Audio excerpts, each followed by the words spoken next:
An Accounting of the Elder Scrolls by Quintus Nerevelus, former Imperial Librarian. After the supposed theft of an Elder Scroll from our Imperial Library, I endeavored to find any sort of index or catalogue of the scrolls in our possession, so that such situations may be avoided, or at least properly verified, in the future. To my dismay, I discovered that the moth priests are notoriously inexact when it comes to the actual physical manifestations of the scrolls, and had no idea how many they held or how they were organized. Merely asking the question evoked chuckles, as if a child was asking why dogs cannot talk. I will confess, my jealousy of the ones who can read the scrolls grows, but I am not yet willing to sacrifice my sight to alleged knowledge. The older moth priests I attempt to engage in conversation seem as batty as any other elder who has lost their mind, so I fail to see what wisdom is imparted from the reading. In any case, I set out to create my own index of the Elder Scrolls, in cooperation with the monks. Day by day, we went through the tower halls, with them telling me the general nature of each Elder Scroll, so that I might record its location.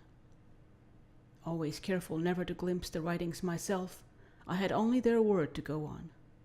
I meticulously drew out a map of the chambers, where scrolls relating to various specific prophecies were located, where particular periods of history were housed. In all, it took nearly a year of plotting, but at last I had rough notes on the entirety of the library to begin my collation. It was here that things began to go amiss.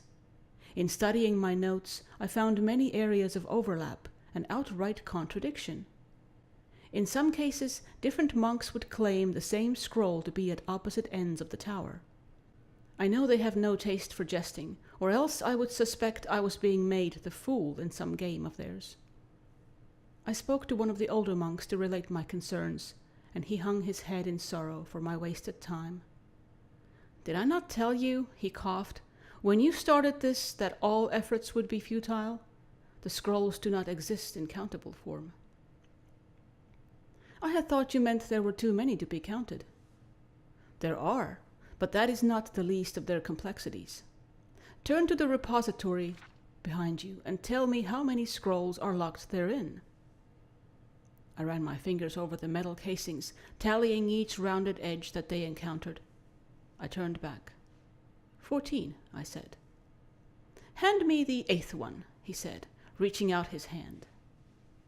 I guided the cylinder into his palm, and he gave a slight nod to acknowledge it. "Now count again." Humoring him, I again passed my hands over the scrolls, but could not believe what I was feeling. Now there are 18, I gasped. The old monk chuckled, his cheeks pushing up his blindfold until it folded over itself. "And in fact," he said, "there always were." It was then that I enrolled as the oldest novice ever accepted into the cult of the Ancestor Moth.